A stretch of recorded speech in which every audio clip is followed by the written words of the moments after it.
Velkommen til introduktionen af Bosch stiksave GST90E, som vi står med her. Nu vil Milas åbne kassen og tjekke maskinens sikkerhed.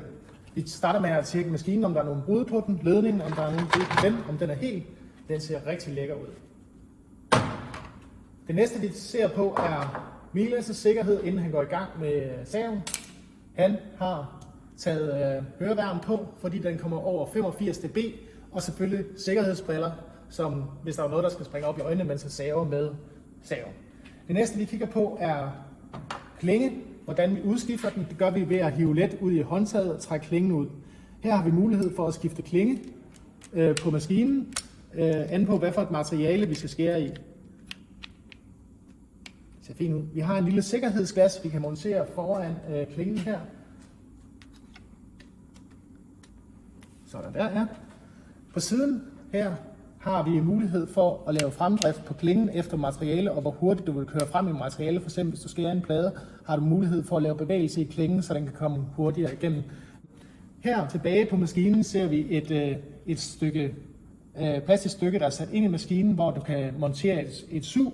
Det anbefaler vi ikke, fordi det er svært at styre maskinen, og suget er på. Så derfor anbefaler vi, at der er en kollega eller en kammerat, der står ved siden af og holder støvsugeren for at suge støvet væk fra maskinen. Klingevalg er der mange forskellige muligheder. Man kan få forskellige klinger i forskellige størrelser af takker her. Nogle finere takker, nogle hårde materiale er lidt tommelfingerreglen. Så til træ er det tit lidt grove tænder, der er på klingen. Til sidst, og så er det selvfølgelig også lige vigtigt at tjekke det her land, som vi kører på, at det ikke er beskadiget eller skævt. Man har mulighed for, når man skærer, at man kan spænde et land op på vores emne for at styre den til lige snit.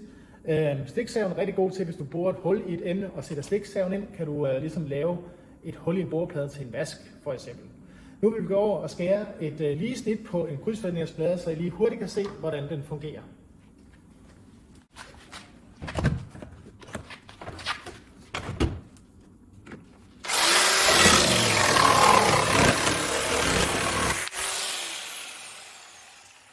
Nu skar vi et meget lille stykke, og vi følte ikke, det var nødvendigt at bruge sug på det her stykke.